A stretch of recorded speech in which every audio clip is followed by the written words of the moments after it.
नमस्कार दोस्तों, आप सभी का स्वागत है आपके अपने चैनल फुसफुसाहट में। सबसे पहले मैं आप सबसे एक छोटी सी बात शेयर करना चाहती हूँ। पिछले कुछ दिनों से मैंने चैनल पर कोई नया वीडियो अपलोड नहीं किया। सच कहूँ तो इसका कारण थोड़ा मन का टूट जाना था। जब हम पूरी मेहनत और दिल से कहानियाँ बनाते हैं लेकिन उम्मीद के मुताबिक दर्शक और सब्सक्राइबर नहीं मिलते तो मन थोड़ा निराश हो जाता है। लेकिन फिर मैंने सोचा, यह चैनल मैंने सिर्फ नंबरों के लिए नहीं बल्कि उन लोगों के लिए बनाया है जिन्हें कहानियों की रहस्यमयी दुनिया पसंद है, जो रात की खामोशी में एक अच्छी कहानी सुनना चाहते हैं। आप में से जो भी लोग मेरे साथ अब तक जुड़े हुए हैं उनका मैं दिल से धन्यवाद करती हूँ। आपका साथ ही मुझे फिर से लौटने की हिम्मत देता है। तो आज मैं एक नई और रहस्यमयी हॉरर कहानी लेकर वापस आई हूँ। एक ऐसी कहानी जो शायद आपके दिल की धड़कन थोड़ी तेज कर दे। तो लाइट थोड़ा धीमी कर लीजिए और ध्यान से सुनिए। मैं माया हूँ। दिल्ली यूनिवर्सिटी से लोक कथाओं और तांत्रिक परंपराओं पर शोध कर रही हूँ। पिछले 3 सालों से मैं देश के अलग अलग हिस्सों में घूम रही हूँ, पुराने मंदिरों, श्मशानों और उन जगहों की तलाश में जहाँ कभी तांत्रिक साधनाएं होती थीं। मेरे प्रोफेसर डॉक्टर वर्मा कहते हैं कि मेरे अंदर जिज्ञासा की भूख है, लेकिन मैं जानती हूँ कि यह सिर्फ जिज्ञासा नहीं है, यह एक जुनून है। एक ऐसा जुनून जो मुझे उन रहस्यों की तह तक ले जाना चाहता है जिन्हें समाज ने भय के चादर में छुपा दिया है। उस रात के बाद से मेरी जिंदगी बदल गई। आज भी जब आंखें बंद करती हूँ तो वही दृश्य सामने आ जाता है।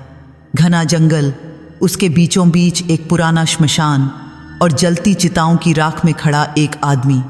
मैं उस रात वहां नहीं जाना चाहती थी। सच कहूं तो मैं डर रही थी, लेकिन किस्मत या शायद मेरी अपनी जिद ने मुझे वहां खींच लिया। यह सब शुरू हुआ था 3 महीने पहले, जब मैं मध्य प्रदेश के एक छोटे से गांव में पहुंची थी। गांव का नाम था काली खोह।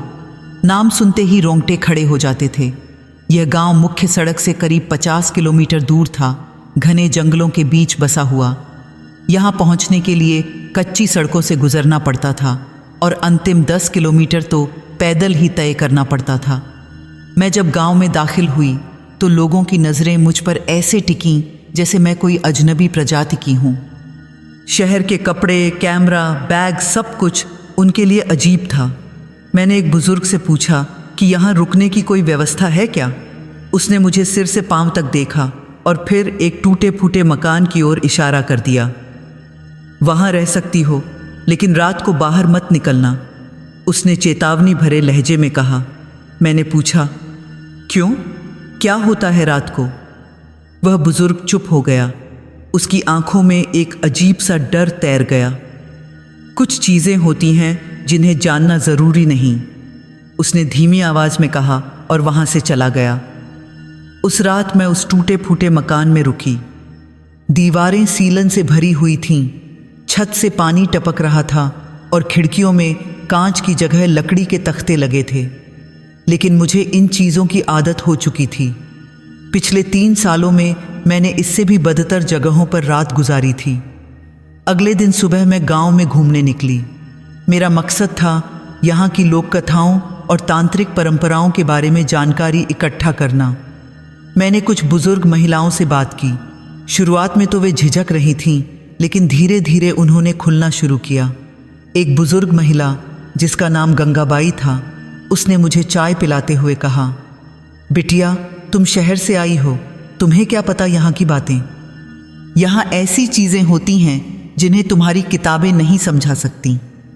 जैसे? मैंने उत्सुकता से पूछा। गंगाबाई ने चारों ओर देखा, जैसे यह सुनिश्चित कर रही हो कि कोई सुन तो नहीं रहा। फिर उसने धीमी आवाज़ में कहा, यहाँ से 5 किलोमीटर दूर जंगल के बीच एक पुराना श्मशान है। लोग कहते हैं वहाँ रात को 3 औरतें दिखाई देती हैं। मेरा ध्यान तुरंत केंद्रित हो गया। 3 औरतें? कैसी औरतें? गंगाबाई की आंखें डर से फैल गईं।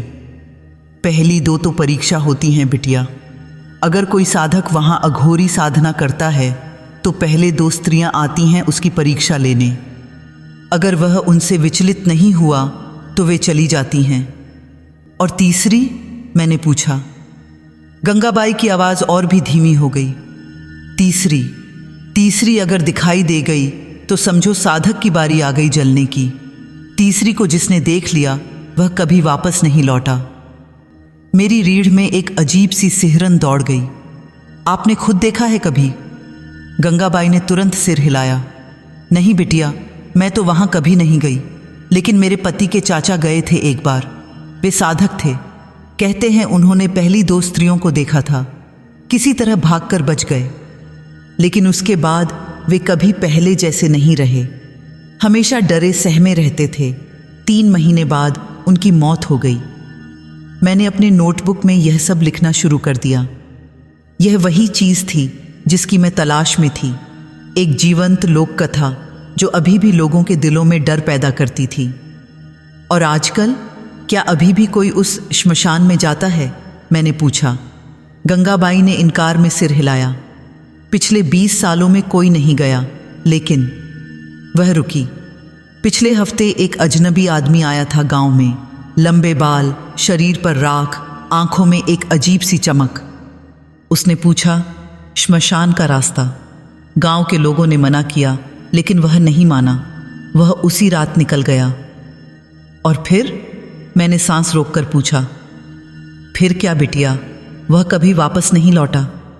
अगली सुबह जब कुछ लोग वहां गए तो श्मशान में एक ताज़ा राख का ढेर मिला, लेकिन कोई शव नहीं, कोई हड्डी नहीं, बस राख। मेरे रोंगटे खड़े हो गए। यह सिर्फ एक कहानी नहीं थी, कुछ असल में हुआ था, कुछ ऐसा जिसे समझाया नहीं जा सकता था।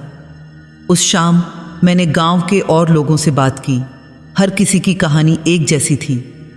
श्मशान, 3 स्त्रियां और गायब होते लोग। कुछ लोगों ने तो यह भी कहा कि तीसरी स्त्री का चेहरा हमेशा बदलता रहता है, कभी किसी का, कभी किसी का। रात को जब मैं अपने कमरे में लौटी तो मेरा दिमाग तेजी से काम कर रहा था। मुझे वहां जाना था, उस श्मशान को देखना था, चाहे जो हो जाए। यह मेरे शोध के लिए ज़रूरी था। और सच कहूँ तो मेरे अंदर की जिज्ञासा मुझे चैन से नहीं बैठने दे रही थी, लेकिन एक आवाज़ मेरे भीतर से कह रही थी, माया, यह सही नहीं है, तुम खतरे में पड़ सकती हो। मैंने उस आवाज़ को नज़रअंदाज कर दिया। अगले दिन सुबह मैंने गांव के एक युवक से श्मशान का रास्ता पूछा। उसका नाम रामू था। उसने मना किया, लेकिन जब मैंने उसे 500 रुपये दिए तो वह मान गया। उसने मुझे रास्ता बता दिया, लेकिन साथ जाने से इनकार कर दिया। दीदी, मैं सिर्फ रास्ता बता सकता हूँ, वहाँ जाऊँगा नहीं, और आप भी मत जाइए, खासकर रात को, उसने चेतावनी दी। मैंने मुस्कुराकर कहा, चिंता मत करो, मैं दिन में ही जाऊँगी। लेकिन मैं झूठ बोल रही थी। मुझे पता था कि वह चीज़ें जो मुझे देखनी हैं वे सिर्फ रात को ही दिखाई देंगी। उस रात चांद पूरा नहीं था, लेकिन इतनी रोशनी थी कि रास्ता दिख सके। मैंने अपना बैग तैयार किया। टॉर्च, कैमरा, नोटबुक, पानी की बोतल और एक छोटा सा चाकू। हालांकि मुझे नहीं पता था कि यह किस काम आएगा। रात के 11 बजे मैं चुपचाप अपने कमरे से निकली। गांव में सन्नाटा था, सिर्फ दूर से कुत्तों के भौंकने की आवाज़ आ रही थी। मैं जंगल की ओर बढ़ने लगी। रास्ता कठिन था, घने पेड़, झाड़ियाँ और अंधेरा। मेरी टॉर्च की रोशनी बस कुछ फीट आगे तक ही जा पा रही थी। मैं डर रही थी, लेकिन मेरे अंदर का शोधकर्ता मुझे आगे बढ़ा रहा था। करीब 1 घंटे की पैदल यात्रा के बाद मैं एक खुली जगह पर पहुंची। सामने एक पुराना टूटा फूटा श्मशान था। चारों ओर राख के ढेर, टूटी चिताएं और बीच में कुछ पत्थर जो शायद कभी समाधियां रही होंगी। मैंने गहरी सांस ली और आगे बढ़ी, और तभी मुझे दिखा बीच में एक आदमी बैठा था। लंबे जटाजूट, शरीर पर भस्म, आंखें बंद। वह ध्यान में था या शायद किसी साधना में। मैं पेड़ के पीछे छिप गई। मेरा दिल तेजी से धड़क रहा था और फिर मुझे एहसास हुआ कोई मेरे पीछे खड़ा है। मैंने पीछे मुड़कर देखने की हिम्मत नहीं की, बस वहीं जमी रही, सांस रोके हुए। मेरी गर्दन की नसें तन गईं। कान इतने तेज हो गए थे कि मुझे अपनी खुद की धड़कन की आवाज़ साफ सुनाई दे रही थी। कुछ पल, शायद 5 सेकंड या शायद 5 मिनट, मुझे नहीं पता। समय जैसे रुक गया था और फिर वह एहसास गायब हो गया, जैसे कोई था ही नहीं। मैंने धीरे से पीछे देखा, वहाँ कुछ नहीं था, बस अंधेरा और पेड़ों की परछाइयाँ। तुम्हारा दिमाग खेल खेल रहा है माया, मैंने खुद को समझाया। यहाँ कुछ नहीं है, लेकिन मेरा शरीर इस बात को मानने को तैयार नहीं था। मेरी हथेलियाँ पसीने से भीग चुकी थीं। मैं फिर से उस अघोरी की ओर मुड़ी। वह अब भी वैसे ही बैठा था, बिल्कुल स्थिर। उसकी सांसें इतनी धीमी थीं कि लग रहा था जैसे वह सांस ले ही नहीं रहा। मैंने अपना कैमरा निकाला और कुछ तस्वीरें लीं। फ्लैश बंद थी क्योंकि मैं नहीं चाहती थी कि उसे मेरी मौजूदगी का पता चले, लेकिन अंधेरे में तस्वीरें साफ नहीं आ रही थीं। तभी मुझे याद आया कि मेरे पास एक नाइट विजन कैमरा भी था। मैंने बैग से निकाला और शुरू किया रिकॉर्डिंग। वक्त धीरे धीरे बीत रहा था। मैं वहीं पेड़ के पीछे बैठी रही, उस अघोरी को देखती रही। कुछ नहीं हो रहा था, अघोरी कोई, बस सन्नाटा, एक भयावह असहज करने वाला सन्नाटा। और फिर हवा बदल गई। मैं इसे महसूस कर सकती थी। हवा में एक अजीब सी ठंडक आ गई थी, ऐसी ठंडक जो हड्डियों तक उतर जाती है। मैंने अपनी जैकेट की जिप ऊपर तक खींच ली। अघोरी की सांसें अब और भी धीमी हो गई थीं। उसका शरीर जैसे पत्थर का बन गया था। और तभी श्मशान के दूसरे कोने से कुछ हिला। मैंने अपनी नज़र उस ओर घुमाई। वहाँ धुंध की तरह कुछ उठ रहा था। धीरे धीरे वह आकार लेने लगा। मेरी सांस अटक गई। वह एक औरत थी, सफ़ेद साड़ी में लिपटी, बाल खुले, लेकिन चेहरा धुंधला था, जैसे किसी ने उसे मिटाने की कोशिश की हो। वह धीरे धीरे अघोरी की ओर बढ़ने लगी। उसके कदमों में कोई आवाज़ नहीं थी। वह ज़मीन पर पैर नहीं रख रही थी, बल्कि उसके ऊपर तैर रही थी। मेरे हाथ कांप रहे थे, लेकिन मैंने कैमरा स्थिर रखने की कोशिश की। यह सब रिकॉर्ड हो रहा था, कोई मुझे पागल नहीं कह पाएगा। वह औरत अघोरी के बिल्कुल सामने आकर रुक गई। उसने अपना हाथ आगे बढ़ाया, जैसे उसे छूना चाहती हो, लेकिन अघोरी हिला नहीं। उसकी आंखें बंद ही रहीं। कुछ पल, और फिर वह औरत धीरे धीरे पीछे हटने लगी।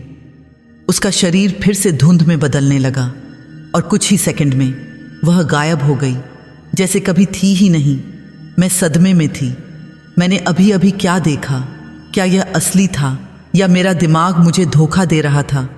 मैंने कैमरे की स्क्रीन पर प्लेबैक देखा। वह औरत वहाँ थी, स्पष्ट रूप से दिखाई दे रही थी। यह असली है, मैंने धीमे स्वर में कहा। यह सच में असली है। मेरा शोधकर्ता मन रोमांचित था, लेकिन मेरा इंसानी मन डर रहा था। गंगाबाई की बातें मेरे कानों में गूंज रही थीं। पहली 2 परीक्षा होती हैं। अगर यह पहली थी तो दूसरी कब आएगी? मुझे ज़्यादा इंतज़ार नहीं करना पड़ा। हवा फिर से बदली। इस बार ठंडक और भी तीव्र हो गई। मेरी सांस अब भाप बनकर निकल रही थी। हालांकि यह अभी भी मई का महीना था। श्मशान के बाईं ओर से फिर से कुछ हिला, इस बार तेजी से। धुंध नहीं, बल्कि एक ठोस आकृति। दूसरी औरत। यह पहली से अलग थी। इसके बाल लंबे और उलझे हुए थे। साड़ी लाल थी, जैसे खून में भीगी हो, और उसका चेहरा साफ दिखाई दे रहा था। वह युवा थी, शायद 25 या 30 साल की, लेकिन उसकी आंखें बुझी हुई नहीं थीं। वे जल रही थीं। एक अजीब सी लाल चमक के साथ वह सीधे अघोरी की ओर चल पड़ी। इस बार कदमों में आवाज़ थी, पायलों की खनखनाहट। हर कदम के साथ एक अजीब सी आवाज़। वह अघोरी के बिल्कुल सामने आकर रुकी, इतनी करीब कि अगर अघोरी सांस भी लेता तो उसकी सांस उस औरत को छू जाती। उस औरत ने अघोरी की ओर देखा। उसकी आंखों में गुस्सा था या शायद दर्द, मुझे ठीक से नहीं पता। फिर उसने अपना मुंह खोला। मुझे लगा वह कुछ कहेगी, लेकिन उसके मुंह से कोई आवाज़ नहीं निकली। बस एक सन्नाटा, एक भयावह सन्नाटा। अघोरी का शरीर थोड़ा कांपा, बस थोड़ा सा, लेकिन उसकी आंखें नहीं खुलीं। वह औरत कुछ देर तक वैसे ही खड़ी रही, फिर धीरे धीरे पीछे हटने लगी। उसकी आंखों की लाल चमक कम होने लगी और फिर वह भी अंधेरे में गायब हो गई। मैं अब पूरी तरह से कांप रही थी। यह डर नहीं था, यह कुछ और था, एक अजीब सा एहसास, जैसे मैं किसी ऐसी चीज़ की साक्षी बन रही हूँ जो मुझे नहीं देखनी चाहिए थी। लेकिन सबसे डरावनी बात अभी बाकी थी, क्योंकि गंगाबाई ने कहा था तीसरी अगर दिखाई दे गई। मैं वहाँ से भागना चाहती थी, लेकिन मेरे पैर जम गए थे, जैसे किसी ने उन्हें ज़मीन में गाड़ दिया हो। श्मशान में अब एक अलग तरह का सन्नाटा छा गया। यह सामान्य सन्नाटा नहीं था, यह ऐसा सन्नाटा था जैसे पूरी दुनिया ने सांस लेना बंद कर दिया हो। अघोरी की सांसें अब बिल्कुल रुक गई थीं, या शायद इतनी धीमी हो गई थीं कि दिखाई नहीं दे रही थीं। और फिर मुझे वह एहसास फिर से हुआ, कोई मेरे पीछे खड़ा है। इस बार मैं पक्का जानती थी, यह मेरा दिमाग नहीं था, कोई वाकई में वहाँ था। मैं मुड़ना नहीं चाहती थी, मैं नहीं देखना चाहती थी, लेकिन मेरा शरीर जैसे मेरी नहीं सुन रहा था। धीरे धीरे, बहुत धीरे मैंने अपनी गर्दन घुमाई, और जो मैंने देखा वह मुझे आज तक दिन में भी सपनों में दिखाई देता है।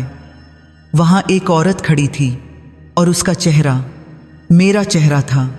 मेरा दिमाग काम करना बंद कर चुका था। मैं अपने ही चेहरे को अपने सामने देख रही थी। वही आंखें, वही नाक, वही होंठ, लेकिन वह मैं नहीं थी। वह चीज़ जो मेरे सामने खड़ी थी, उसकी मुस्कान, वह इंसानी नहीं थी। वह ऐसी मुस्कान थी जो किसी इंसान के चेहरे पर नहीं आ सकती। कोई इंसान अपने होंठों को इतना नहीं फैला सकता। मैं चीखना चाहती थी, लेकिन मेरे गले से आवाज़ नहीं निकल रही थी। मेरे पैर जड़ हो चुके थे। मैं बस उसे देखती रही, अपने ही चेहरे को जो मेरे सामने खड़ा था। वह धीरे धीरे मेरी ओर झुकी। उसकी आंखें जो मेरी आंखों जैसी दिख रही थीं, उनमें कोई भावना नहीं थी, खाली, बिल्कुल खाली। फिर उसने अपना हाथ बढ़ाया। मैं पीछे हटना चाहती थी, लेकिन मेरा शरीर हिल नहीं रहा था। उसकी उंगलियां मेरे चेहरे के पास आईं, और फिर अचानक वह मेरी ओर से मुड़ गई, जैसे मुझसे उसका कोई काम ही नहीं था। वह श्मशान की ओर बढ़ने लगी, अघोरी की ओर। मैं वहीं खड़ी रह गई, सदमे में। मेरी सांसें तेज हो गई थीं। मैंने अपने चेहरे को छुआ, यह पक्का करने के लिए कि मैं अभी भी वहाँ हूँ, मैं असली हूँ। वह औरत या जो भी थी, वह अब अघोरी के पास पहुँच चुकी थी। पहली दो औरतों की तरह वह भी उसके सामने आकर रुकी, लेकिन इस बार कुछ अलग था। अघोरी की आंखें खुल गईं। पहली बार उस रात मैंने उसकी आंखें देखीं। वे लाल थीं, खून की तरह लाल, और उनमें डर था, साफ दिखाई देने वाला डर। उसका मुंह खुला, उसकी आवाज़ कांप रही थी। तीसरी आ गई। वह शब्द श्मशान में गूंज गए, मेरे कानों में, मेरे दिल में, मेरी आत्मा में। अघोरी उठने की कोशिश करने लगा। उसके हाथ पैर कांप रहे थे। वह भागना चाहता था, लेकिन वह औरत, मेरा प्रतिरूप, उसके सामने खड़ी रही। बस खड़ी रही, कुछ नहीं किया, बस उसे देखती रही। अघोरी की सांसें तेज हो गई थीं। वह कुछ मंत्र बुदबुदाने लगा। मैं शब्द नहीं समझ पाई, लेकिन उसकी आवाज़ में घबराहट साफ थी। और फिर वह औरत हंसी, उसकी हंसी। वह मेरी आवाज़ थी, मेरी ही आवाज़, लेकिन उसमें जो कुछ था वह मानवीय नहीं था। वह हंसी इतनी ठंडी थी कि मुझे लगा मेरा खून जम जाएगा। तुमने सोचा था तुम इसे पूरा कर लोगे, वह औरत बोली। आवाज़ मेरी थी, लेकिन शब्द किसी और के थे। अघोरी कांप रहा था। मैंने सब नियमों का पालन किया। मैंने पहली दो को पार कर लिया। मेरी साधना पूरी होनी चाहिए। वह औरत फिर हंसी। तुम्हारी साधना? तुम्हें लगता है यह तुम्हारी साधना है? यह परीक्षा नहीं थी, यह जाल था, और तुम फंस गए। मैं यह सब सुन रही थी, लेकिन समझ नहीं पा रही थी क्या हो रहा था यहाँ। ये औरत कौन थी, और ये मेरा चेहरा क्यों था? अघोरी अब घुटनों के बल गिर गया। कृपया मुझे जाने दो, मैं यहाँ से चला जाऊँगा, कभी वापस नहीं आऊँगा। वह औरत उसके पास झुकी। उसने अपना हाथ अघोरी के सिर पर रखा, और मैंने देखा अघोरी का शरीर कांपने लगा। तेजी से, जैसे उसे करंट लग रहा हो। जाने देना, वह औरत बोली। लेकिन तुम तो यही चाहते थे ना? शक्ति, ज्ञान, सिद्धि, यह सब तुम्हें मिलेगा, बस एक छोटी सी कीमत पर। अघोरी चीखा, इतनी तेज चीख कि मेरे कान फटने लगे। और फिर अचानक श्मशान की सारी बुझी चिताएं जल उठीं, एक साथ। सभी लपटें इतनी तेज थीं कि पूरा श्मशान रोशनी से भर गया। मैंने अपनी आंखें बंद कर लीं। गर्मी इतनी तीव्र थी कि मैं महसूस कर सकती थी। जब मैंने आंखें खोलीं तो अघोरी के चारों ओर आग का एक घेरा बन चुका था। वह बीच में फंसा हुआ था। उसके कपड़ों में आग लगने लगी थी। नहीं, नहीं, वह चीख रहा था, मुझे बचाओ। लेकिन वह औरत बस खड़ी रही, मेरे चेहरे के साथ, मेरी आवाज़ के साथ। लेकिन वह मैं नहीं थी। अघोरी का शरीर अब पूरी तरह आग में लिपट चुका था। उसकी चीखें धीरे धीरे कम होने लगीं और फिर सन्नाटा। आग बुझ गई अचानक, जैसे किसी ने स्विच ऑफ कर दिया हो। वहाँ कुछ नहीं बचा था, कोई शव नहीं, कोई हड्डी नहीं, बस राख का एक छोटा सा ढेर। मैं सदमे में थी। मैंने अभी एक इंसान को जलते हुए देखा था और मैं कुछ नहीं कर पाई थी। वह औरत अब धीरे धीरे मेरी ओर मुड़ी। उसकी मेरी आंखें मुझ पर टिकीं।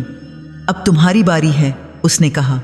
मेरा दिल रुक गया, मेरे पैर हिलने लगे। मैं भागना चाहती थी, लेकिन कहाँ? मैं जंगल के बीच थी, अंधेरा था और यह चीज़ मेरा चेहरा लेकर मेरे सामने खड़ी थी। वह मेरी ओर बढ़ने लगी, धीरे धीरे। हर कदम के साथ मेरा दिल तेज धड़कने लगा। तुम कौन हो? मैंने हिम्मत जुटाकर पूछा। मेरी आवाज़ कांप रही थी। वह रुक गई, फिर मुस्कुराई, वही भयावह मुस्कान। मैं वही हूँ जो तुम देखना चाहती हो। मैं वही हूँ जो तुम ढूंढ रही हो। मैं तुम्हारे शोध का जवाब हूँ, माया। उसने मेरा नाम लिया, मेरी आवाज़ में, और वह इतना असली लग रहा था कि एक पल के लिए मुझे लगा शायद यह सब मेरा ही भ्रम है। शायद मैं ही वह हूँ और वह दूसरी माया है। तुम मुझे कैसे जानती हो? मैंने पूछा। वह फिर हंसी। मैं तुम्हें हमेशा से जानती हूँ। जब तुम दिल्ली में थी, जब तुमने यह शोध शुरू किया, जब तुमने यहाँ आने का फैसला किया। आप कौन थी? मैं हमेशा से तुम्हारे साथ थी। मेरे रोंगटे खड़े हो गए। यह असंभव है। असंभव? उसने कहा। तुमने अभी एक आदमी को बिना छुए जलते देखा और तुम्हें यह असंभव लगता है? वह सही थी।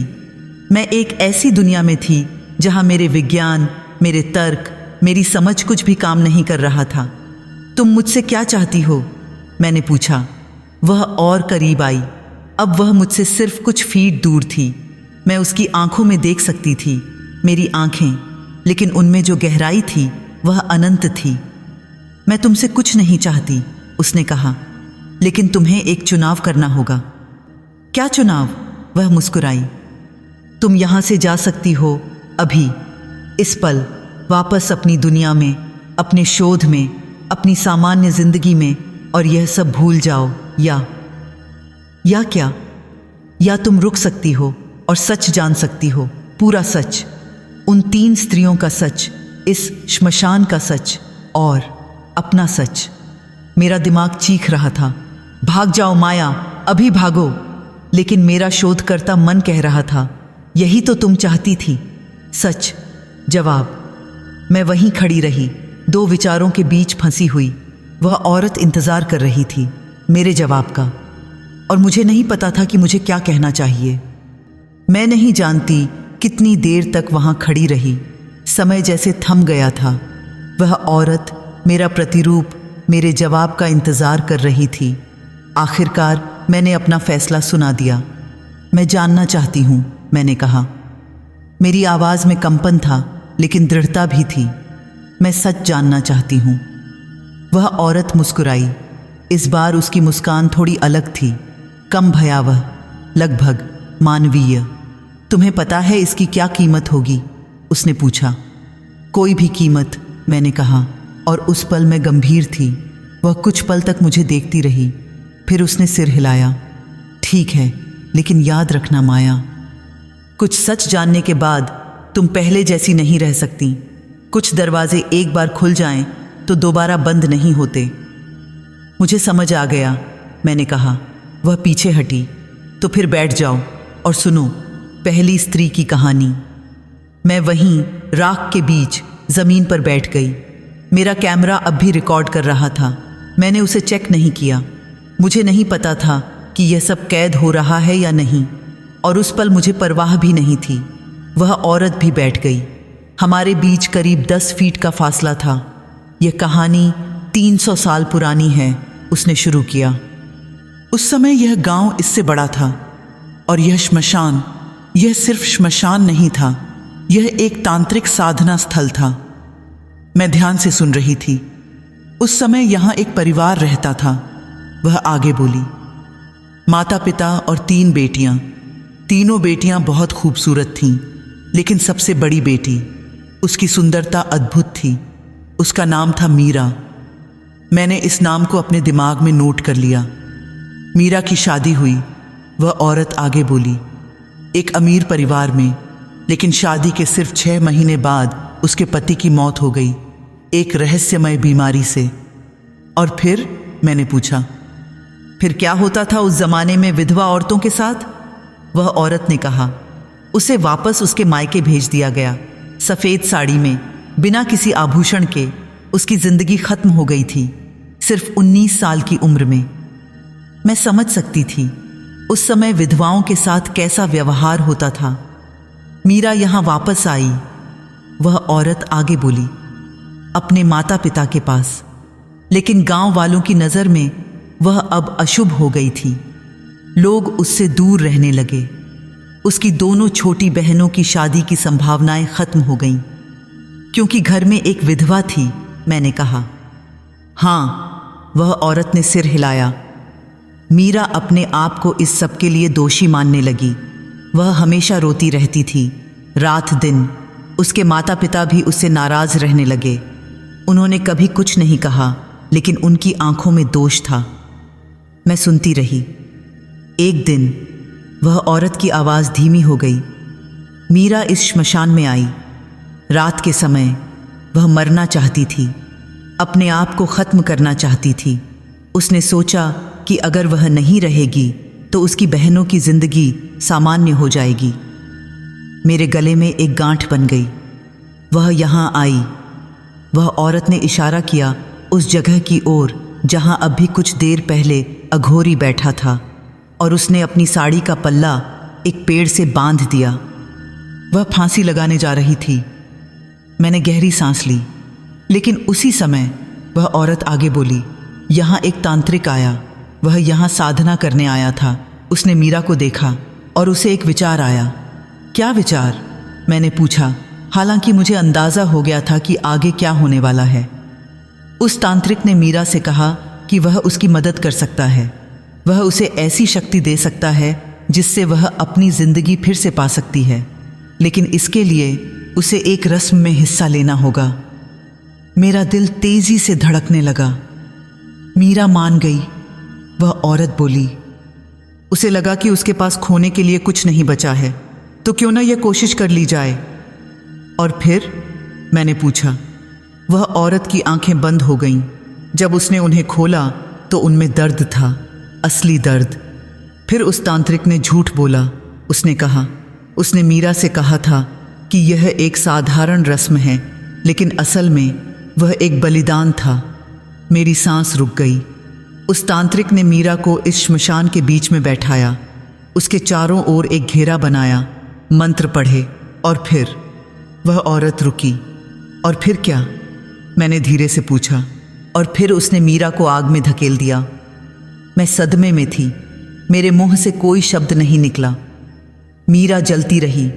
वह औरत आगे बोली, चीखती रही, मदद मांगती रही, लेकिन कोई नहीं आया। वह तांत्रिक बस खड़ा रहा, मंत्र पढ़ता रहा। उसे अपनी साधना पूरी करनी थी।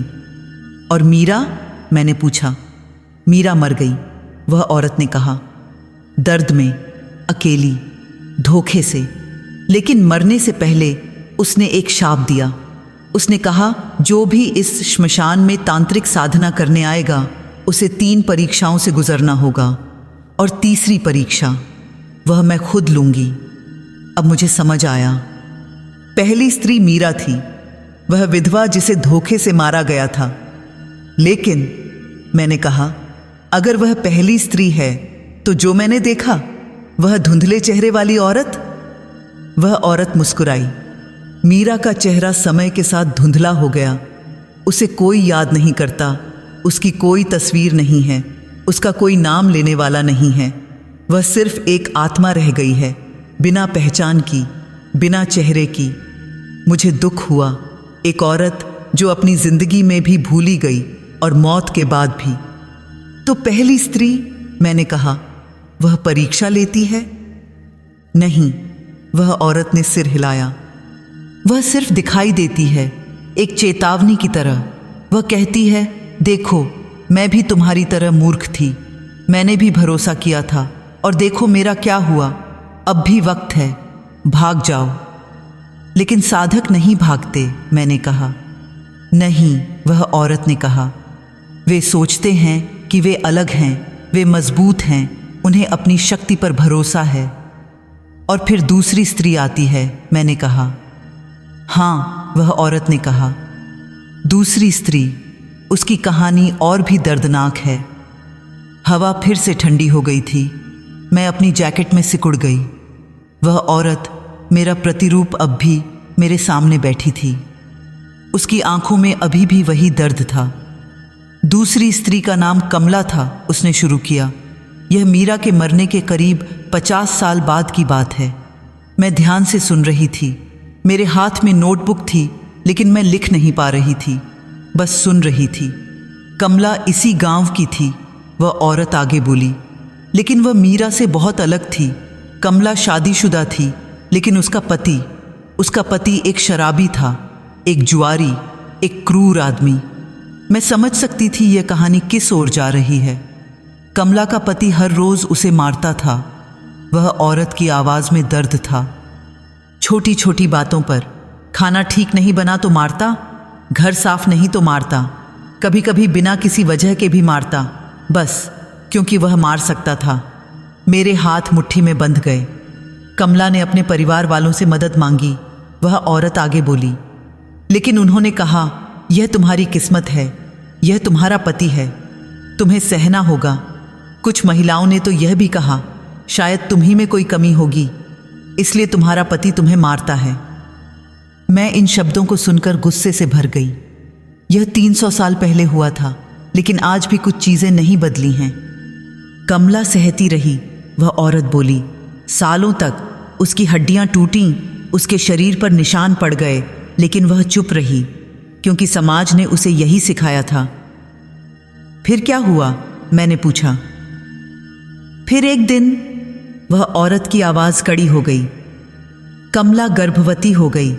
उसने सोचा शायद अब चीजें बदल जाएंगी, शायद अब उसका पति बदल जाएगा एक बच्चे के आने से। लेकिन ऐसा नहीं हुआ, मैंने कहा। नहीं, वह औरत ने सिर हिलाया। उसका पति और क्रूर हो गया। वह कहता था, अगर लड़का हुआ तो ठीक, अगर लड़की हुई तो मैं तुम्हें और बच्चे को, दोनों को मार दूंगा। मेरा दिल दुख रहा था। और जब बच्चा पैदा हुआ, वह औरत रुकी। वह लड़की थी। मैं जानती थी आगे क्या होने वाला है। उसके पति ने उस नवजात बच्ची को उठाया। वह औरत की आवाज़ टूट रही थी। और उसे फेंक दिया बाहर, सर्दी की रात में, जंगल में। मेरी आंखों में आंसू आ गए। कमला चीखी, रोई, गिड़गिड़ाई, लेकिन उसका पति नहीं माना। उसने कमला को भी मारा, इतना मारा कि वह बेहोश हो गई। मैं सुनती रही, हालांकि सुनना मुश्किल हो रहा था। जब कमला होश में आई, वह औरत आगे बोली, तो सुबह हो चुकी थी। उसका पति सो रहा था शराब पीकर। कमला उठी।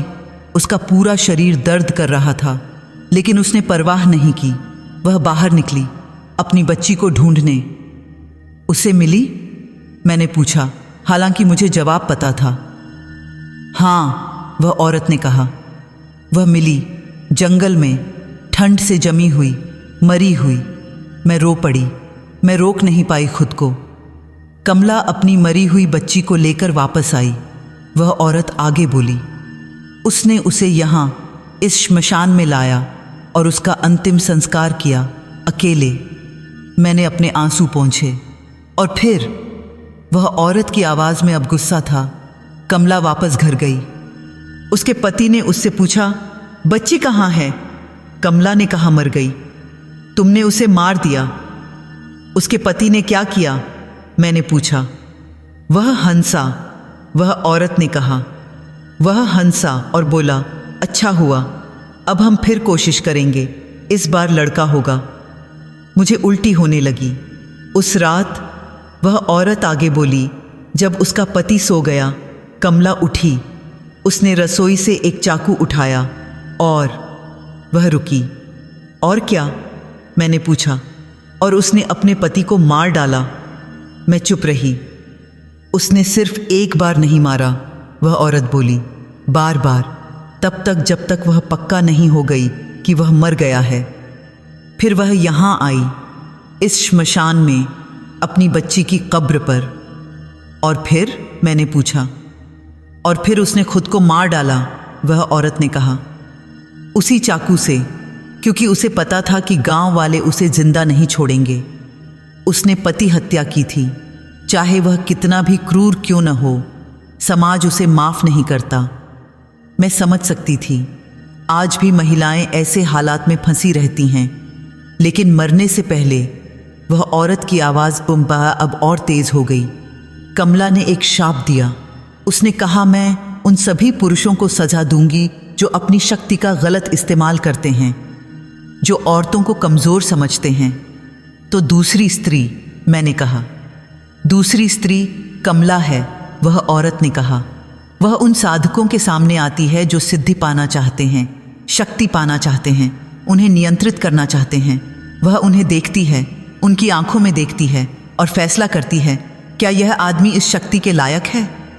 और अगर नहीं है, मैंने पूछा, तो वह चली जाती है, वह औरत ने कहा। लेकिन उसका जाना एक संदेश है, यह कहना कि तुम बच गए इस बार, लेकिन अगली परीक्षा वह बहुत कठिन होगी। तीसरी स्त्री? मैंने धीरे से कहा। हाँ, वह औरत ने कहा। तीसरी स्त्री? मैं जानती थी कि अब वह मुझे तीसरी स्त्री की कहानी सुनाएगी, लेकिन मैं डर रही थी, क्योंकि तीसरी स्त्री, वह मेरे चेहरे के साथ थी और मुझे नहीं पता था इसका क्या मतलब है। श्मशान में सन्नाटा छाया हुआ था। वह औरत, मेरा प्रतिरूप, कुछ देर के लिए चुप हो गई थी, जैसे वह तीसरी स्त्री की कहानी सुनाने से पहले खुद को तैयार कर रही हो। मैं इंतज़ार कर रही थी। मेरा दिल तेजी से धड़क रहा था। मुझे पता नहीं क्यों, लेकिन मुझे लग रहा था कि तीसरी स्त्री की कहानी मुझे बदल देगी पूरी तरह से। तीसरी स्त्री की कहानी सबसे अजीब है, वह औरत ने आखिरकार बोलना शुरू किया, क्योंकि तीसरी स्त्री कभी मरी नहीं। मैं चौंक गई। क्या मतलब? मीरा मरी, वह औरत ने कहा। कमला मरी, लेकिन तीसरी अभी भी जिंदा है। मेरी समझ में कुछ नहीं आ रहा था। लेकिन यह 300 साल पहले की बात है। कोई इतने साल तक कैसे जिंदा रह सकता है? वह औरत मुस्कुराई। तुमने अभी तक जो देखा है, क्या वह संभव था? वह सही थी। तीसरी स्त्री का नाम रूपा था, वह औरत आगे बोली। यह कमला के मरने के करीब 100 साल बाद की बात है। उस समय यह गांव और भी छोटा हो गया था। लोग डर के मारे यहाँ से जाने लगे थे, क्योंकि जो भी इस श्मशान में साधना करने आता वह वापस नहीं लौटता था। मैं सुनती रही। रूपा एक अनाथ लड़की थी, वह औरत बोली। उसके माता पिता तब मरे जब वह सिर्फ 5 साल की थी। गांव के लोगों ने उसे पाला, लेकिन तुम जानती हो ना, अनाथों के साथ कैसा बर्ताव होता है। मैं सिर हिलाई। रूपा को हमेशा सबसे कम खाना मिलता, वह औरत बोली। सबसे फटे कपड़े, सबसे ज्यादा काम। लोग उससे नौकर की तरह पेश आते थे। लेकिन रूपा चुप रहती, क्योंकि उसके पास कोई विकल्प नहीं था। मुझे रूपा के लिए दुख हो रहा था। जब रूपा 18 साल की हुई, वह औरत आगे बोली। गांव के लोगों ने फैसला किया कि उसकी शादी कर देनी चाहिए, लेकिन उसके पास कोई दहेज नहीं था, कोई परिवार नहीं था। तो किसने उससे शादी की? कोई बूढ़ा आदमी? मैंने अनुमान लगाया। नहीं, वह औरत ने कहा, एक ऐसा आदमी जिसकी पहली 2 पत्नियां रहस्यमय तरीके से मर चुकी थीं। मेरे रोंगटे खड़े हो गए। उस आदमी का नाम था विक्रम, वह औरत बोली। वह एक तांत्रिक था, लेकिन गांव के लोग नहीं जानते थे कि वह किस तरह की तंत्र साधना करता था। काली साधना? मैंने पूछा। उससे भी बुरी, वह औरत ने कहा। वह नरबली में विश्वास करता था, लेकिन वह सीधे किसी को नहीं मारता था। वह अपनी पत्नियों को धीरे धीरे मारता था, उनकी ऊर्जा चूसता था, उनकी जीवन शक्ति। मुझे समझ आने लगा। रूपा की शादी विक्रम से हो गई, वह औरत आगे बोली। और शादी के बाद रूपा को एहसास होने लगा कि कुछ गड़बड़ है। हर रात विक्रम उसे एक अजीब कमरे में ले जाता था, वहाँ मंत्र पढ़ता था और रूपा महसूस करती कि उसकी ताकत कम हो रही है। लेकिन वह कुछ नहीं कर सकती थी, मैंने कहा। वह कर सकती थी, वह औरत ने कहा। लेकिन उसने नहीं किया, क्योंकि उसके पास जाने के लिए कोई जगह नहीं थी। गांव के लोगों ने उसे विक्रम को सौंप दिया था, अब वह उसकी जिम्मेदारी थी। मैं गुस्से से भर रही थी। महीने बीतते गए, वह औरत बोली। रूपा कमजोर होती गई, उसकी आंखें धंस गईं, उसका वजन कम हो गया। लोगों ने सोचा शायद वह बीमार है, लेकिन असल में उसकी जान चूसी जा रही थी। और फिर? मैंने पूछा। और फिर एक रात वह औरत की आवाज़ धीमी हो गई। रूपा ने विक्रम के कमरे में एक पुरानी किताब देखी, तंत्र की किताब। उसने उसे पढ़ा और उसे सब समझ आ गया। क्या समझ आया? यह कि विक्रम उसे मारने वाला था। वह औरत ने कहा, बस कुछ ही दिनों में, पूर्णिमा की रात, उस रात वह उसकी पूरी जीवन शक्ति चूस लेगा और अपनी साधना पूरी करेगा। मैं सांस रोककर सुन रही थी। रूपा डर गई, वह औरत बोली, लेकिन साथ ही वह गुस्से से भी भर गई। उसने सोचा, मेरी पूरी जिंदगी मुझे इस्तेमाल किया गया, अनाथ के रूप में, पत्नी के रूप में और अब बलि के रूप में। काफ़ी हो गया। मुझे रूपा पर गर्व हो रहा था। उस रात वह औरत आगे बोली। रूपा ने वह किताब चुरा ली और वह यहाँ आई, इस श्मशान में। उसने सोचा, अगर मुझे वैसे भी मरना है तो क्यों न मैं खुद अपनी शर्तों पर मरूं। उसने क्या किया? मैंने पूछा। उसने वही साधना शुरू की जो विक्रम करता था, वह औरत ने कहा, लेकिन उलटे तरीके से। विक्रम दूसरों की जीवन शक्ति चूसता था, रूपा ने अपनी जीवन शक्ति श्मशान को दे दी। क्या मतलब? मैं हैरान थी। उसने अपनी आत्मा को इस जगह से बांध दिया, वह औरत ने कहा। उसने कहा, मैं यहाँ रहूँगी हमेशा, और जो भी यहाँ गलत इरादे से आएगा मैं उसे रोकूंगी। अब मुझे समझ आ रहा था। और जब विक्रम को पता चला, वह औरत आगे बोली, वह यहाँ आया। पूर्णिमा की रात वह रूपा को वापस ले जाना चाहता था, लेकिन क्या? लेकिन तब तक रूपा बदल चुकी थी, वह औरत ने कहा। वह अब सिर्फ एक औरत नहीं थी, वह इस श्मशान का हिस्सा बन चुकी थी। मीरा और कमला की आत्माओं ने उसे स्वीकार कर लिया था। वे तीनों एक साथ जुड़ गईं। और विक्रम? मैंने पूछा। विक्रम पहला साधक था, वह औरत ने कहा, जो तीनों स्त्रियों से मिला, और वह पहला साधक था जो जल गया। मैं चुप रही। उसके बाद से वह औरत बोली, यह परंपरा बन गई। पहली स्त्री चेतावनी देती है, दूसरी परीक्षा लेती है और तीसरी फैसला करती है। लेकिन मैंने कहा, तुमने कहा कि तीसरी स्त्री का चेहरा हमेशा बदलता है, क्यों? वह औरत मुस्कुराई। क्योंकि रूपा ने अपना चेहरा त्याग दिया। उसने कहा, मैं हर उस औरत का चेहरा लूंगी जो यहाँ आएगी, जो अन्याय देखेगी, जो सच जानना चाहेगी। मेरा दिल तेज धड़कने लगा। और तुम? वह औरत ने मेरी ओर देखा। तुम यहाँ आई, तुमने यह सब देखा, और अब क्या? मैंने पूछा, हालांकि मुझे जवाब पता था। अब तुम तीसरी स्त्री हो। मैं वहीं जम गई। मेरा मुंह खुला का खुला रह गया। मेरे दिमाग में उसके शब्द गूंज रहे थे। अब तुम तीसरी स्त्री हो। नहीं, मैंने आखिरकार कहा। यह असंभव है। मैं सिर्फ एक शोध करता हूं। तुम माया हो, वह औरत ने कहा। तुम वही हो जो सच ढूंढ रही थी और तुमने सच पा लिया, लेकिन हर सच की एक कीमत होती है। मैं खड़ी हो गई। मेरे पैर कांप रहे थे। नहीं, मैं यहां से जा रही हूं अभी। मुझे यह नहीं चाहिए। तुम जा सकती हो, वह औरत ने शांति से कहा, लेकिन जो तुमने देखा है वह तुम्हारे साथ जाएगा। जो तुमने जाना है वह तुम्हें बदल चुका है। तुम पहले जैसी माया नहीं रह सकती। मैं कोशिश करूंगी, मैंने कहा। मैं यह सब भूल जाऊंगी। वह औरत खड़ी हो गई। वह मेरे पास आई, बहुत करीब। भूल जाओगी, उसने कहा। तुम मीरा को भूल जाओगी, उस औरत को जिसे धोखे से जलाया गया। कमला को भूल जाओगी, उस माँ को जिसकी बच्ची को जानवरों से भी बुरा इंसान ने मारा। रूपा को भूल जाओगी, उस लड़की को जिसने अपनी जिंदगी दे दी ताकि दूसरों को बचा सके। मेरी आंखों में आंसू आ गए। तुम उन्हें नहीं भूल सकती, वह औरत ने कहा, क्योंकि अब तुम उनका हिस्सा हो और वे तुम्हारा हिस्सा हैं।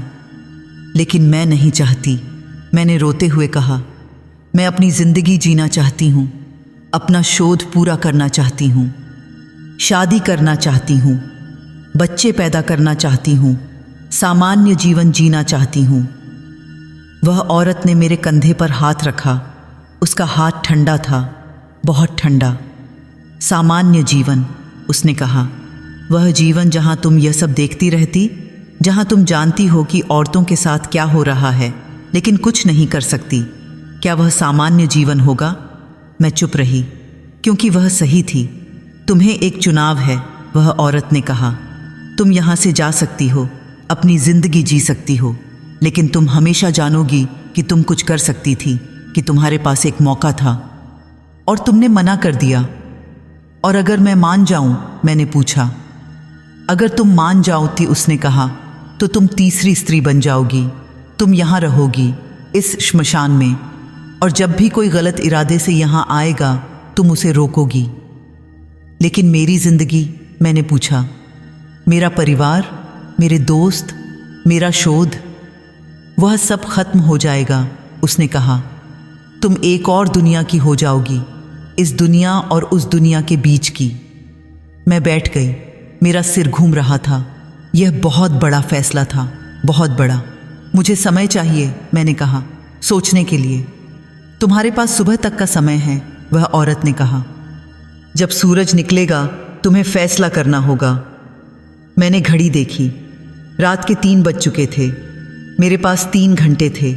वह औरत पीछे हट गई।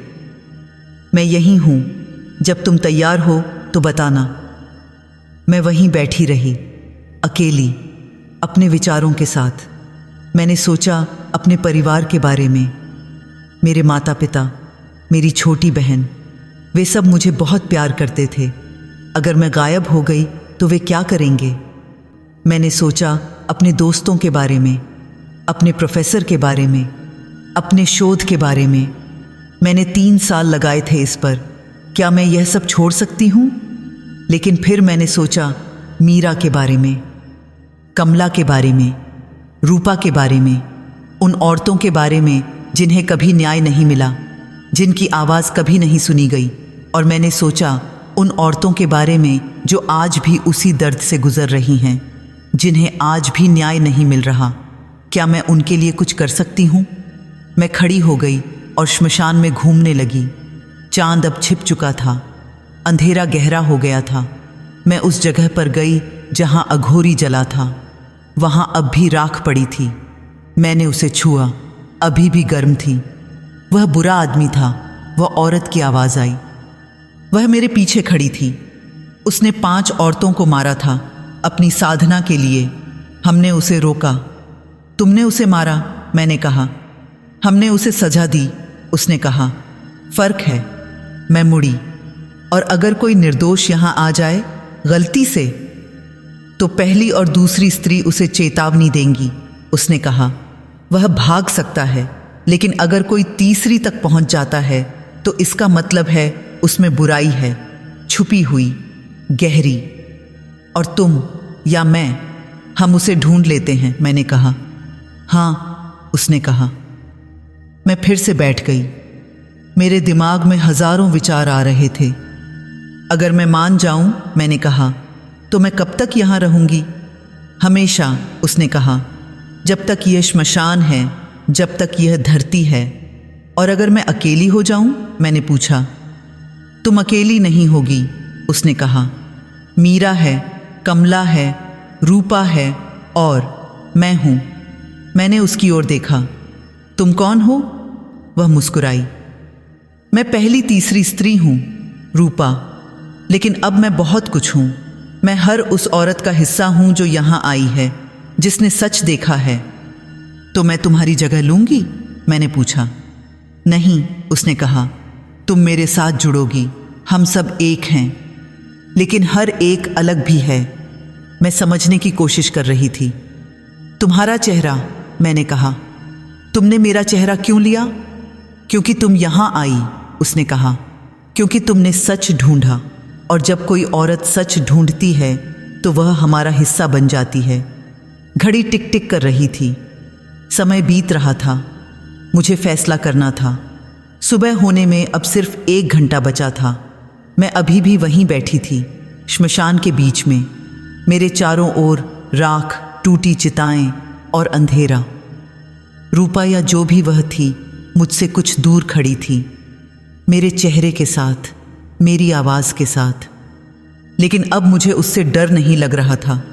अजीब बात थी, लेकिन मुझे लग रहा था जैसे मैं खुद से बात कर रही हूँ। मुझे कुछ और जानना है, मैंने कहा। पूछो, उसने कहा।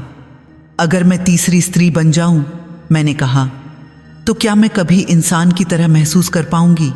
क्या मुझे भूख लगेगी, नींद आएगी? क्या मैं रो पाऊंगी? रूपा के चेहरे पर एक उदासी छा गई। तुम वह सब कुछ महसूस करोगी, उसने कहा, लेकिन अलग तरह से। भूख लगेगी, लेकिन खाने की नहीं, न्याय की। नींद आएगी, लेकिन आराम की नहीं, जागरूकता की। और तुम रोओगी, बहुत रोओगी, हर उस औरत के लिए जिसे तुम बचा नहीं पाओगी। मेरे गले में गांठ बन गई। और खुशी? मैंने पूछा। क्या मैं कभी खुश हो पाऊंगी? हाँ, उसने कहा। जब तुम किसी को बचाओगी, जब तुम किसी को न्याय दिलाओगी, उस खुशी का कोई मुकाबला नहीं। मैंने गहरी सांस ली। और अगर मैं अपना फैसला बदलना चाहूं? मैंने पूछा। बाद में? क्या मैं वापस जा सकती हूं? रूपा ने सिर हिलाया। नहीं, यह फैसला अंतिम है। एक बार तुमने हां कहा तो कोई वापसी नहीं है। मैं खड़ी हो गई। मैंने श्मशान की ओर देखा। यह जगह, यह भयावह लग रही थी, लेकिन साथ ही इसमें एक शांति भी थी, एक उद्देश्य भी था। तुम्हें डर लग रहा है, रूपा ने कहा। यह सामान्य है। मुझे डर नहीं लग रहा, मैंने कहा। मैं बस सोच रही हूं। तुम डर रही हो, रूपा ने कहा, और यह ठीक है। डर इंसानियत की निशानी है। अगर तुम्हें डर नहीं लगता तो तुम इस काम के लायक नहीं हो। मैंने उसकी ओर देखा। क्या तुम्हें डर लगता है? हर रोज, उसने कहा। हर उस पल जब कोई नया साधक यहां आता है, मुझे डर लगता है कि कहीं मैं गलती न कर दूं, कहीं मैं किसी निर्दोष को सजा न दे दूं। लेकिन तुमने कहा कि तीसरी स्त्री तक सिर्फ बुरे लोग ही पहुंचते हैं, मैंने कहा। ज्यादातर समय, उसने कहा, लेकिन कभी कभी कोई इतना खोया हुआ होता है कि वह यहां तक पहुंच जाता है, और फिर मुझे फैसला करना पड़ता है। तुम कैसे फैसला करती हो? मैंने पूछा। रूपा मेरे पास आई। उसने मेरा हाथ पकड़ा। उसकी पकड़ ठंडी थी, लेकिन मजबूत। मैं उनकी आंखों में देखती हूँ, उसने कहा। आंखें झूठ नहीं बोल सकती। मैं उनके दिल में देखती हूँ, उनकी आत्मा में, और मुझे पता चल जाता है। और अगर तुम्हें शक हो, मैंने पूछा, तो मैं उन्हें जाने देती हूँ, उसने कहा। शक का फायदा हमेशा आरोपी को मिलना चाहिए। मुझे इस जवाब से थोड़ी राहत मिली। आकाश में हल्की रोशनी आने लगी थी। सुबह होने वाली थी। समय खत्म हो रहा है, रूपा ने कहा। तुम्हें फैसला करना होगा। मैंने अपनी आंखें बंद कर लीं। मैंने सोचा अपनी माँ के बारे में। वह कितना रोएगी जब उसे पता चलेगा कि मैं गायब हो गई हूँ। मैंने सोचा अपने पिता के बारे में। वह कितना परेशान होगा।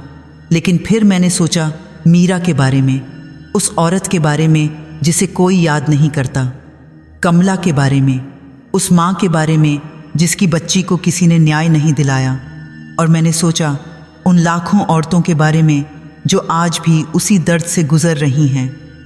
मैंने अपनी आंखें खोलीं। मैं तैयार हूँ, मैंने कहा। रूपा मुस्कुराई। पहली बार उसकी मुस्कान असली लगी, गर्म लगी। तुम्हारा फैसला क्या है? उसने पूछा। मैंने गहरी सांस ली। मैं रुकी। क्या मैं वाकई यह कर सकती हूँ? क्या मैं अपनी पूरी जिंदगी छोड़ सकती हूँ? अपने सपने, अपना भविष्य? लेकिन फिर मुझे वह अघोरी याद आया, वह आदमी जिसने 5 औरतों को मारा था।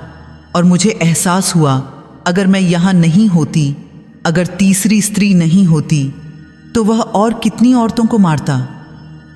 मैं हाँ कहती हूँ, मैंने आखिरकार कहा। मैं तीसरी स्त्री बनना स्वीकार करती हूँ। रूपा की आंखों में आंसू आ गए। तुम्हें पता है इसका क्या मतलब है? हाँ, मैंने कहा, मुझे पता है। तो आओ, उसने कहा। आओ और अपनी जगह लो। वह मुझे श्मशान के बीच में ले गई, वहीं जहां अघोरी बैठा था, वहीं जहां वह जला था।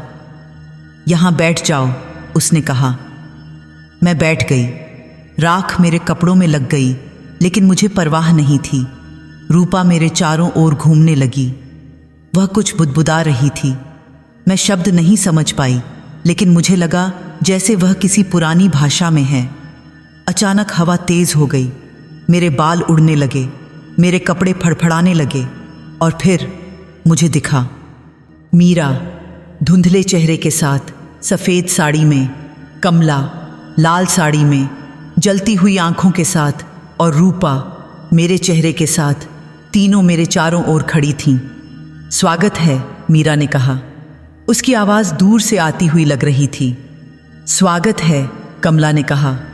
उसकी आवाज़ में गुस्सा था, लेकिन गर्मजोशी भी। स्वागत है, रूपा ने कहा। उसकी आवाज़ मेरी आवाज़ में प्यार था। और फिर कुछ हुआ।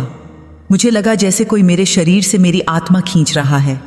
मैं चीखना चाहती थी, लेकिन आवाज़ नहीं निकली। मैं भागना चाहती थी, लेकिन हिल नहीं पाई। और फिर सब कुछ बदल गया। जब मैंने अपनी आंखें खोलीं तो दुनिया अलग दिख रही थी। रंग ज़्यादा तेज थे, आवाज़ें ज़्यादा साफ थीं, और मैं महसूस कर सकती थी हर चीज़। मैं महसूस कर सकती थी पेड़ों की जड़ें गहरी ज़मीन में धंसी हुई। मैं महसूस कर सकती थी हवा में उड़ते पत्ते। मैं महसूस कर सकती थी राख में दबी हुई यादें उन लोगों की जो यहाँ जले थे। ये अजीब लगेगा, रूपा की आवाज़ आई, शुरुआत में, लेकिन तुम इसकी आदत डाल लोगी। मैंने अपने हाथों को देखा। वे अब भी मेरे हाथ थे, लेकिन वे अलग दिख रहे थे, जैसे वे थोड़े पारदर्शी हो गए हों। मैं अभी भी यहाँ हूँ, मैंने कहा। हाँ, रूपा ने कहा, लेकिन अब तुम 2 जगहों पर हो, इस दुनिया में और उस दुनिया में, बीच में। मैं खड़ी हो गई। मेरा शरीर हल्का लग रहा था, जैसे मैं हवा हूँ। अब क्या होगा? मैंने पूछा। अब मीरा आगे आई। तुम हमारे साथ जुड़ोगी। हम चारों एक साथ इस श्मशान की रक्षा करेंगे। और बाकी दुनिया? मैंने पूछा। मेरा परिवार, मेरे दोस्त? कमला ने मेरी ओर देखा। उसकी आंखों में दुख था। वे तुम्हें ढूंढेंगे, तुम्हारी तस्वीरें लगाएंगे, तुम्हें याद करेंगे, लेकिन धीरे धीरे वे आगे बढ़ जाएंगे। मेरी आंखों में आंसू आ गए। मैं उन्हें नहीं देख पाऊंगी। तुम देख सकती हो, रूपा ने कहा, लेकिन वे तुम्हें नहीं देख पाएंगे और तुम उन्हें छू नहीं पाओगी। यह सबसे कठिन हिस्सा है। मैं बैठ गई। यह सच था। मैंने अपना फैसला कर लिया था। अब पछताने से कोई फायदा नहीं था। लेकिन मीरा ने कहा, तुम अकेली नहीं होगी, हम हैं ना। मैंने उन तीनों को देखा, मीरा, कमला और रूपा, 3 औरतें जिन्होंने अपनी जिंदगी दे दी एक उद्देश्य के लिए, और अब मैं चौथी थी। मुझे सिखाओ, मैंने कहा, मुझे सिखाओ कि मुझे क्या करना है। रूपा मुस्कुराई। पहला सबक धैर्य। यहाँ बहुत कम लोग आते हैं। हफ्तों, महीनों, कभी कभी सालों तक कोई नहीं आता, लेकिन जब कोई आता है तो हमें तैयार रहना होता है। दूसरा सबक, कमला ने कहा, न्याय। हम यहाँ न्याय देने के लिए हैं, बदले के लिए नहीं। फर्क समझो। तीसरा सबक, मीरा ने कहा, करुणा। हर बुरे इंसान के पीछे एक कहानी होती है, हमें वह कहानी सुननी चाहिए, भले ही अंत में हम उन्हें सजा दें। मैंने सिर हिलाया। मैं समझती हूँ। अगले कुछ घंटे या शायद दिन, मुझे समय का अंदाज़ा नहीं रहा, मैं उन तीनों के साथ रही।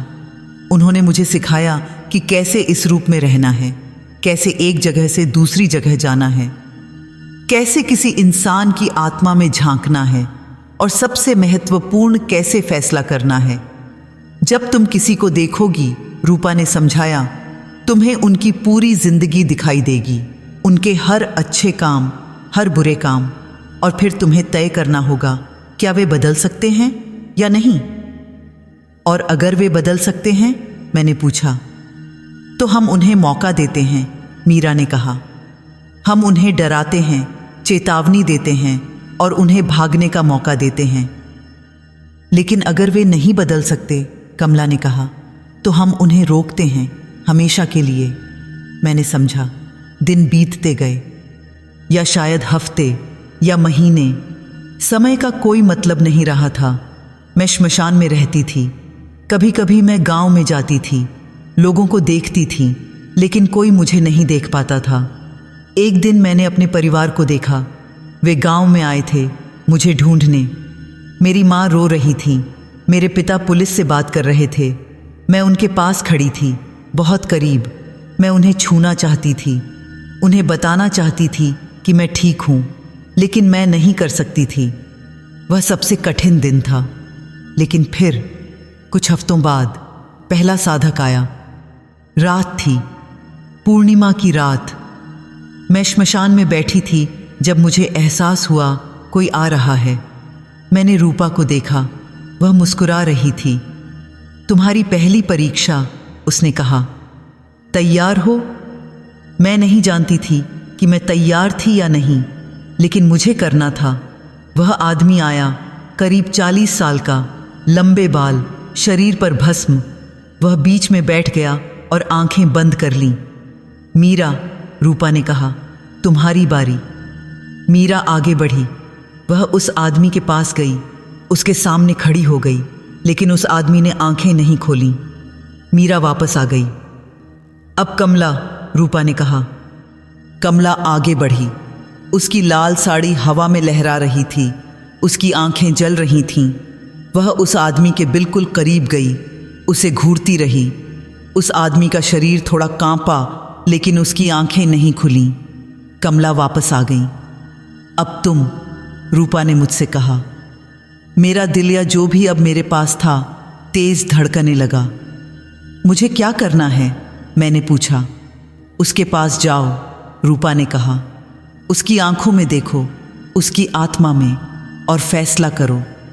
मैं आगे बढ़ी, धीरे धीरे। मेरे कदमों में कोई आवाज़ नहीं थी। मैं उस आदमी के सामने खड़ी हो गई, और फिर उसने अपनी आंखें खोल दीं। जब उस आदमी ने अपनी आंखें खोलीं तो मैंने उसमें झांका, और जो मैंने देखा वह भयानक था। मैंने देखा एक छोटे बच्चे को प्यार से वंचित, पिता द्वारा मारा गया, माँ द्वारा अनदेखा किया गया। मैंने देखा एक युवक को जो शक्ति चाहता था, जो दूसरों को नियंत्रित करना चाहता था। और फिर मैंने देखा औरतों को, 5 औरतें जिन्हें उसने मारा था, धीरे धीरे उनकी जीवन शक्ति चूसते हुए। मेरे अंदर गुस्सा भर गया। यह वही आदमी था जिसके बारे में रूपा ने बताया था, वह अघोरी जो अब तक यहाँ नहीं आया था, लेकिन अब आ गया था। उस आदमी ने मुझे देखा। और चीखा, तीसरी। वह चिल्लाया, तीसरी आ गई। वह उठने की कोशिश करने लगा, भागने की कोशिश करने लगा, लेकिन उसके पैर नहीं हिले, जैसे वे जमीन में गड़ गए हों। कृपया। वह रोने लगा, मुझे माफ कर दो, मैं बदल जाऊंगा, मैं वादा करता हूं। मैंने फिर से उसकी आत्मा में देखा। क्या वह बदल सकता था? नहीं। उसकी आत्मा में बहुत गहरा अंधेरा था, बहुत पुराना, बहुत मजबूत। तुम्हें बहुत मौके मिले, मैंने कहा। मेरी आवाज़ अजीब लग रही थी, जैसे कई आवाज़ें एक साथ बोल रही हों। 5 औरतों ने तुम्हें मौका दिया, तुम्हें विश्वास किया, और तुमने उन्हें मार डाला। मुझे माफ़ करो, वह गिड़गिड़ाया। मैंने अपना हाथ बढ़ाया उसके सिर की ओर। माफ़ी माफ़ करने वालों को मिलती है, मैंने कहा। तुमने कभी किसी को माफ़ नहीं किया तो तुम्हें भी माफ़ी नहीं मिलेगी। और फिर मैंने उसे छुआ। अचानक श्मशान की सारी चिताएं जल उठीं, एक साथ, तेज लपटों के साथ। उस आदमी के चारों ओर आग का घेरा बन गया। वह चीखा, रोया, गिड़गिड़ाया, लेकिन आग रुकी नहीं। मैं वहीं खड़ी रही, देखती रही। मेरे अंदर कोई दया नहीं थी, क्योंकि मैं जानती थी यह न्याय था उन 5 औरतों के लिए। कुछ मिनटों में सब खत्म हो गया। आग बुझ गई, वहां सिर्फ राख बची थी। मैं पीछे हट गई, मेरे हाथ कांप रहे थे। मैंने अब भी एक इंसान को मारा था, भले ही वह बुरा था, भले ही वह इसके लायक था। मैंने फिर भी एक जान ली थी। रूपा मेरे पास आई, उसने मेरे कंधे पर हाथ रखा। यह कभी आसान नहीं होगा, उसने कहा। हर बार यह दर्द देगा, और यह अच्छी बात है, क्योंकि जिस दिन यह दर्द देना बंद कर देगा, उस दिन हम वही बन जाएंगे जिनसे हम लड़ रहे हैं। मैंने सिर हिलाया। मैं समझती थी। उस रात के बाद मैं बदल गई। मैं पूरी तरह से तीसरी स्त्री बन गई। मेरा इंसानी हिस्सा धीरे धीरे कम होता गया, लेकिन मेरी करुणा नहीं गई, मेरी दया नहीं गई, और सबसे महत्वपूर्ण, मेरा उद्देश्य नहीं गया। महीने बीत गए, या शायद साल। मुझे अब फर्क नहीं पड़ता था। मैं श्मशान की हो गई थी, हवा की तरह, राख की तरह, यादों की तरह। कभी कभी साधक आते थे, ज्यादातर बुरे इरादों के साथ। मीरा उन्हें चेतावनी देती, कमला उन्हें परखती, और मैं फैसला करती। कुछ को मैं जाने देती, उनमें अभी भी बदलाव की संभावना होती। कुछ को मैं रोक देती, हमेशा के लिए। हर बार दर्द होता, हर बार पछतावा होता, लेकिन मैं करती रहती, क्योंकि यह ज़रूरी था। एक दिन या रात, मुझे नहीं पता, मैं गांव में गई, लोगों को देखने। यह मेरा तरीका था इंसानियत से जुड़े रहने का। मैंने एक युवा लड़की को देखा, करीब 20 साल की। वह कुछ बुजुर्गों से बात कर रही थी, श्मशान के बारे में। मैं वहाँ जाना चाहती हूँ, वह कह रही थी। मुझे 3 स्त्रियों के बारे में शोध करना है। मेरा दिल, या जो भी अब बचा था, धक से रुक गया। यह लड़की, यह मैं थी, मतलब मैं जैसी हुआ करती थी। मैं उसके पास गई, बहुत करीब। मैं उसकी आंखों में देख सकती थी उसी जिज्ञासा को, उसी जुनून को। नहीं, मैंने धीरे से कहा, हालांकि मैं जानती थी कि वह मुझे सुन नहीं सकती। वहाँ मत जाओ, वापस चली जाओ, अपनी जिंदगी जियो। लेकिन वह मेरी बात नहीं सुन सकती थी। वह उस रात श्मशान आई। मैं वहाँ इंतज़ार कर रही थी। मीरा, कमला और रूपा भी थे। एक और, कमला ने कहा, एक और जो सच ढूंढना चाहती है। हम उसे रोक सकते हैं, मीरा ने कहा। उसे डरा सकते हैं, भगा सकते हैं। लेकिन रूपा ने सिर हिलाया। नहीं, अगर वह आना चाहती है तो उसे आने दो। यह उसका चुनाव है। और वह आई। उस रात, पूर्णिमा की रात नहीं थी, लेकिन फिर भी वह आई। वह पेड़ के पीछे छिपी थी, बिल्कुल वैसे ही जैसे मैं छिपी थी उस रात। मैंने उसे देखा और मुझे अपनी याद आई। वह माया जो मैं हुआ करती थी। क्या मुझे उसे रोकना चाहिए? लेकिन फिर मैंने सोचा, अगर किसी ने मुझे रोका होता तो क्या होता? क्या मैं सुनती? नहीं, तो उसे भी नहीं सुनना चाहिए। यह उसकी यात्रा थी, उसका चुनाव। मैं उसके पास गई, बहुत करीब, इतना करीब कि अगर मैं सांस लेती तो वह महसूस कर सकती थी। अगर तुम यहाँ हो, मैंने कहा, हालांकि जानती थी कि वह सुन नहीं सकती, तो तुम्हारे अंदर कुछ है, कुछ जो तुम्हें यहाँ खींच लाया। उस आवाज़ को सुनो, वह तुम्हें सही रास्ता दिखाएगी। और फिर मैं पीछे हट गई। उस लड़की ने वहाँ पूरी रात बिताई, देखती रही, लिखती रही, तस्वीरें लेती रही, लेकिन उसने कुछ नहीं देखा, क्योंकि उस रात कोई साधक नहीं आया। सुबह होते ही वह चली गई, वापस गांव। मुझे राहत मिली, कम से कम वह बच गई।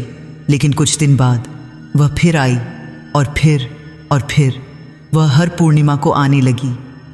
वह दृढ़ निश्चयी है, मीरा ने कहा। वह मूर्ख है, कमला ने कहा। वह तुम जैसी है, रूपा ने मुझसे कहा। और रूपा सही थी, वह मैं जैसी थी, या मैं उसकी जैसी थी। मैं उसे देखती रहती। हर बार जब वह आती, मैं सुनिश्चित करती कि उसे कोई खतरा न हो, कि कोई उसे नुकसान न पहुंचाए। वह मेरी तरह हो गई थी, मेरी जिम्मेदारी। और फिर एक रात कुछ हुआ, एक साधक आया। वही रात जब वह लड़की भी वहाँ थी। मैं घबरा गई। क्या होगा अगर साधक ने उसे देख लिया? क्या होगा अगर उसे खतरा हुआ? लेकिन वह लड़की समझदार थी। वह पेड़ के पीछे छिपी रही, चुप रही। साधक ने अपनी साधना शुरू की। मीरा आई, गई, कमला आई, गई, और फिर मेरी बारी आई। मैं साधक के पास गई, उसकी आत्मा में देखा। वह बुरा नहीं था, बस खोया हुआ था, भटका हुआ। मैंने उसे जाने दिया, एक चेतावनी के साथ। वह भाग गया, और उस लड़की ने यह सब देखा अपनी आंखों से। मैं जानती थी कि अब वह वापस आएगी, बार बार, जब तक वह भी मेरी तरह नहीं बन जाती। आज फिर पूर्णिमा है, और वह लड़की फिर आई है। मैं उसे देख सकती हूँ, पेड़ के पीछे छिपी हुई।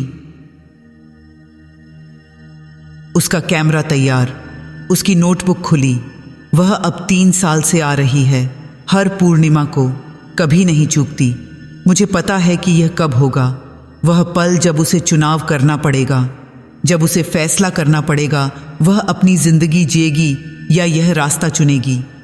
मैं नहीं चाहती कि वह यह रास्ता चुने। मैं नहीं चाहती कि कोई और यह दर्द झेले। लेकिन मैं यह भी जानती हूँ कि यह मेरा फैसला नहीं है, यह उसका है। मीरा मेरे पास आती है। तुम उसके बारे में सोच रही हो, वह कहती है। हाँ, मैं कहती हूँ। वह तुम्हारी तरह है, कमला कहती है। वह नहीं रुकेगी, वह सच जानना चाहती है, और सच हमेशा एक कीमत मांगता है, रूपा कहती है। मैं जानती हूँ वे सही हैं, लेकिन फिर भी क्या हम उसे बचा सकते हैं? मैं पूछती हूँ। किससे? मीरा पूछती है। उसकी अपनी जिज्ञासा से, उसके अपने जुनून से? नहीं माया, कुछ चीज़ें हमारे हाथ में नहीं हैं। आज रात एक साधक आने वाला है, मुझे महसूस हो रहा है। एक बुरा साधक, बहुत बुरा। और वह लड़की यह सब देखेगी। वह देखेगी मीरा को, धुंधले चेहरे के साथ, सफ़ेद साड़ी में। वह देखेगी कमला को, लाल साड़ी में, जलती हुई आंखों के साथ। और वह देखेगी मुझे, तीसरी स्त्री को, जो शायद उसका चेहरा लेगी, क्योंकि यही होता है। तीसरी स्त्री हमेशा उस औरत का चेहरा लेती है जो सच देखती है। मैं अब समझती हूँ। जब मैंने पहली बार रूपा को देखा था मेरे चेहरे के साथ, तो वह मेरे लिए संदेश था, यह कहना कि तुम्हारा भविष्य यही है अगर तुम चुनोगी। और मैंने चुना था।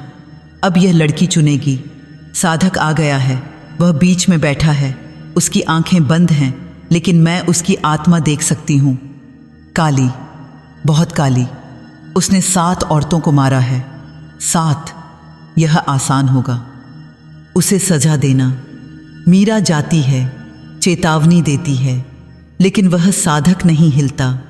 कमला जाती है, परखती है, लेकिन वह साधक हंसता है। अब मेरी बारी है। मैं आगे बढ़ती हूँ, और जैसे ही मैं करीब आती हूँ, मैं महसूस करती हूँ मेरा चेहरा बदल रहा है। मैं उस लड़की का चेहरा ले रही हूँ जो पेड़ के पीछे छिपी है। यह उसके लिए संदेश है, यह कहना कि देखो, यह तुम्हारा भविष्य है। अगर तुम चुनोगी। साधक अपनी आंखें खोलता है, मुझे देखता है और चीखता है। तीसरी, मैं उसके पास जाती हूँ, उसकी आत्मा में देखती हूँ। कोई उम्मीद नहीं, कोई बदलाव नहीं। मैं उसे छूती हूँ, आग जल उठती है, चिताएं धधकने लगती हैं। वह साधक चीखता है, रोता है, लेकिन मैं नहीं रुकती, क्योंकि यह न्याय है उन 7 औरतों के लिए। कुछ मिनटों में सब खत्म हो जाता है, सिर्फ राख बचती है। मैं पीछे मुड़ती हूँ, उस लड़की की ओर देखती हूँ। वह वहीं खड़ी है, पेड़ के पीछे से बाहर आई हुई। उसकी आंखें चौड़ी हैं, उसका मुंह खुला है। उसने सब कुछ देखा है। मैं उसके पास जाती हूँ, बहुत करीब। अब तुम जानती हो, मैं कहती हूँ। मेरी आवाज़ अब उसकी आवाज़ है। अब तुम सच जानती हो। वह कांप रही है, डर रही है। यह सपना है, वह बुदबुदाती है। यह सपना होना चाहिए। नहीं, मैं कहती हूँ, यह सच है और अब तुम्हें चुनना होगा। क्या चुनाव? वह पूछती है। वही जो मैंने किया था। मैं कहती हूँ, तुम यहाँ से जा सकती हो, अपनी जिंदगी जी सकती हो, या तुम हमारा हिस्सा बन सकती हो। वह चुप है, सोच रही है।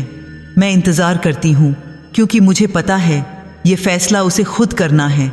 सुबह होने लगती है, आकाश में लाली आने लगती है। मुझे समय चाहिए, वह आखिरकार कहती है।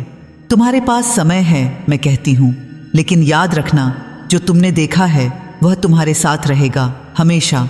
वह सिर हिलाती है और फिर भागती है, श्मशान से दूर, गांव की ओर। मैं उसे जाते हुए देखती हूँ। क्या वह वापस आएगी? मीरा पूछती है। हाँ, मैं कहती हूँ, वह आएगी, मुझे पता है। और फिर? कमला पूछती है। और फिर वह चुनेगी, रूपा कहती है, जैसे हम सबने चुना था। हम चारों वहीं खड़ी रहती हैं, श्मशान के बीच। सूरज निकल रहा है, एक नया दिन शुरू हो रहा है, लेकिन हमारे लिए दिन और रात में कोई फर्क नहीं है। हम यहीं रहती हैं हमेशा। श्मशान की 4 स्त्रियां। पहली मीरा, जो चेतावनी देती है। दूसरी कमला, जो परखती है। तीसरी मैं, जो फैसला करती है। और चौथी, शायद वह लड़की, अगर वह चुने तो। यह कहानी यहीं ख़त्म नहीं होती, यह जारी रहेगी हमेशा। जब तक औरतों के साथ अन्याय होता रहेगा, जब तक बुरे लोग शक्ति के लिए दूसरों को नुकसान पहुंचाते रहेंगे, हम यहाँ रहेंगी, देखती रहेंगी, रोकती रहेंगी, क्योंकि यही हमारा उद्देश्य है, यही हमारी जिंदगी है। और अगर तुम कभी इस श्मशान में आओ, रात के समय, पूर्णिमा के चांद के नीचे, तो शायद तुम हमें देख लो। 3 औरतें या 4। पहली धुंधले चेहरे के साथ, दूसरी जलती आंखों के साथ, और तीसरी का चेहरा तुम्हारा हो सकता है, क्योंकि तीसरी स्त्री हमेशा बदलती रहती है। वह हर उस औरत का चेहरा लेती है जो सच देखती है, और शायद अगले बार वह तुम हो।